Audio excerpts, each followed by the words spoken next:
It's Your Money, sponsored by Strategic Wealth Designers. Well, investors unloaded stocks after the Federal Reserve Chairman's comments today. Rob Lessio joins us live to talk about the impact on your money. And let's not worry about the impact on stocks. Most of them were down today, and they were Friday. They came up a little bit yesterday. But what does this tell people about where the economy is right now when we see this plunge in the market? So really, we had some conflicting messages from the Fed chairman. You know, the economy's good in a way. So what should people take away? Isn't it amazing how one individual, no matter what he says, will have such an impact on what the market does? But the economy is strong and inflation is real, and it's going to be around here for a while.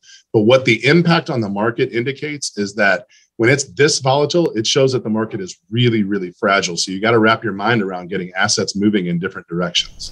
Okay, so that speaks to the stock market part of it. Talk to your advisor about what you should be doing or not doing with your stocks. But you're saying the economy is strong. So that means that we're not worried about job losses. We're not worried about the pandemic. I mean, we've had the losses, but there are also a lot of openings. The pandemic is going to keep inflation high because there is supply chain, is what the Federal Reserve Chairman was saying. But should we, I mean, is it business as usual? Are we just kind of going to see another year like the past year? You know, that's too hard to say right now, but I will tell you that, you know, people are getting a little bit of COVID fatigue. So it is a concern. We have this variant now. I'm sure we're going to have another variant soon. So people are going to be a little bit timid, and that's a concern for the economy. The economy is strong now.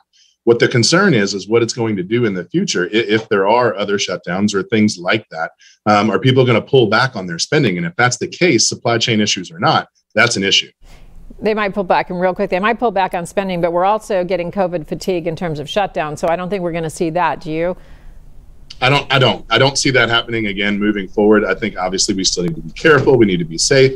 And we just need to be mindful of, you know, what's going on around the world and obviously with the economy and Wall Street as well. Okay. As you said, it was one person who spoke today. Let's see what is said next week. Thanks, Rob. To learn more about this and other business related news, go to local12.com/community.